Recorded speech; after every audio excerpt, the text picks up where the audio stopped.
কাজ করার 15 দিনের মধ্যে যে কাজ করেছে তার টাকাটাকে বুঝিয়ে দিতে হবে। আর কটা 15 দিন পার করে আপনি টাকা দেবেন বা আপনারা টাকা দেবেন তার ডেটটা অন্তত বলুন, বলবেন আপনারা। তখন উল্টে কি বলবে আপনাদেরকে, যে 100 দিনের কাজের আইনে বলা আছে কোন জায়গায় দুর্নীতি হলে সেটাকে তদন্ত করবে। আমিও বলছি তো 100 দিনের কাজের আইনে উল্লেখ আছে যেখানে কাজের দুর্নীতি হবে সেটাকে তদন্ত করবে, কিন্তু তদন্তটা কতদিন ধরে করবেন ভাই? তদন্ত করুক না, কে বারণ করেছে? যে 14.5 লক্ষ ফেক জব কার্ড বানিয়েছে যারা তৃণমূলের নেতারা, কই বিজেপির কেন্দ্রের বিজেপি সরকার তাদেরকে এখনো জেলে নিয়ে যাচ্ছে না কেন? আমরা চাই 100 দিনের কাজে যারা দুর্নীতি করেছে তাদেরকে জেলের মধ্যে রাখুক। সাথে সাথে এটাও বলবো 100 দিনের আবার কাজের আইনে উল্লেখ আছে কাজ করার 15 দিনের মধ্যে যারা কাজ করলো তাদের টাকা বুঝিয়ে দিক। কেন্দ্রের বিজেপি সরকার যাতে বুঝিয়ে দেয়, বারবার এটা আমরা দাবি করছি। আমরা কি দেখছি, কেন্দ্রের বিজেপি সরকার বা বিজেপি দল বারবার বলছে 100 দিনের কাজ তৃণমূল ঘোটালা করেছে, ঘোটালা করেছে, ঘোটালা করেছে, কিন্তু কাউকে ধরে জেলের মধ্যে এখনো রাখতে দেখলাম না। যারা দুর্নীতি করেছে তাদেরকে জেলের মধ্যে রাখো না ভাই, তারা বাইরে ঘুরছে কেন? কিন্তু আমার যে ভাই কাজ করেছে তার টাকাটাকে বুঝিয়ে দাও না। কিন্তু উল্টো যারা দুর্নীতি করলো তাদেরকে জেলে রাখছে না, উল্টে যারা কাজ করেছে তাদের টাকাটাকে দিচ্ছে না। এটা চরম অন্যায় করছে। আর তৃণমূল কংগ্রেস কিভাবে নাটক করছে? তৃণমূল কংগ্রেস বলছে 100 দিনের কাজের টাকা দিচ্ছে না, হ্যান দিচ্ছে না, ত্যান দিচ্ছে না, অনেক কিছু করছে, মিটিং মিছিল করছে, দিল্লিতে গিয়ে আন্দোলন করছে।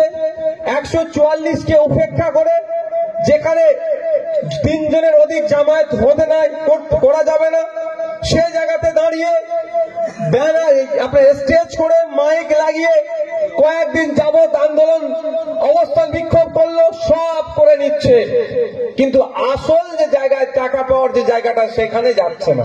কোথায় যেতে হবে?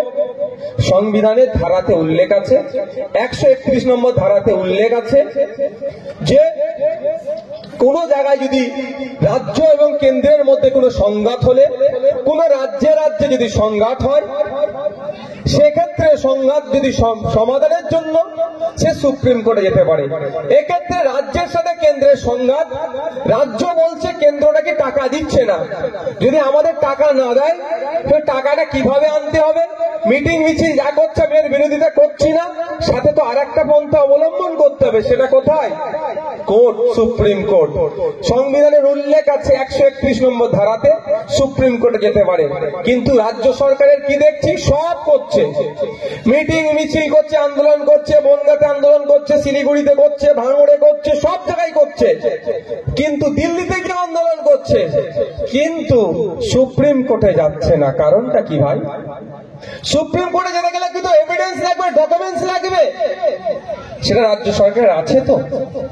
যুক্তরাষ্ট্রীয় পরিকাঠামো, আমি দায়িত্ব নিয়ে বলছি, মোদী সরকার কেন, বিগত দিনে এই আগামী দিনে যে সরকারই আসুক না কেন, রাজ্যের বকেয়াকে আটকে রাখতে পারবে না, পারবে না, পারবে না।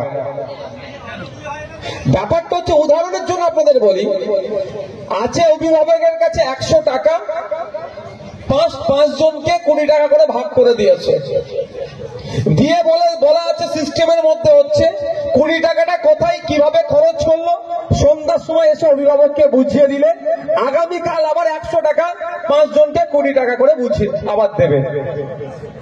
4 জন কি করেছে, গিয়ে টাকাটা অভিভাবককে বুঝিয়ে দিয়েছে 20 টাকা কোথায় কিভাবে খরচ করেছে, আর আমাদের রাজ্য সরকার এই টাকাটা ঠিক মতো বুঝাতে পারছেন না।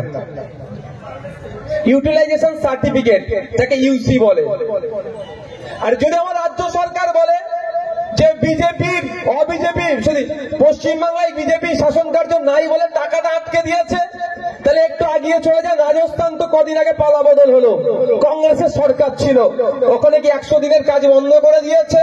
উড়িষ্যাতে আমাদের পার্শ্ববর্তী রাজ্য চলে যান, ওখানে কি 100 দিনের কাজ হচ্ছে না? ঝাড়খণ্ডে কি 100 দিনের কাজ হচ্ছে না? কর্ণাটকাতে 100 দিনের কাজ হচ্ছে না? কেরলে 100 দিনের কাজ হচ্ছে না? তেলেঙ্গানাতে 100 দিনের কাজ হচ্ছে না? দিল্লিতে 100 দিনের কাজ হচ্ছে না? পাঞ্জাবে 100 দিনের কাজ হচ্ছে না? এমন করে যে সমস্ত অবিজেপি রাজ্য আছে সেখানে কি সব রাজ্যে কি 100 দিনের কাজের বন্ধ করে দিয়েছে? খোঁজ নিয়ে দেখুন, সেখানে বাহাল তবিয়েতে 100 দিনের কাজ হচ্ছে। আমাদের ওয়েস্ট বেঙ্গল হচ্ছে না কেন? ওয়েস্ট বেঙ্গলে কেন হচ্ছে না বলুন তো? এরা দুর্নীতি করে বসে আছে আর দুর্নীতিকে ধামাচাপা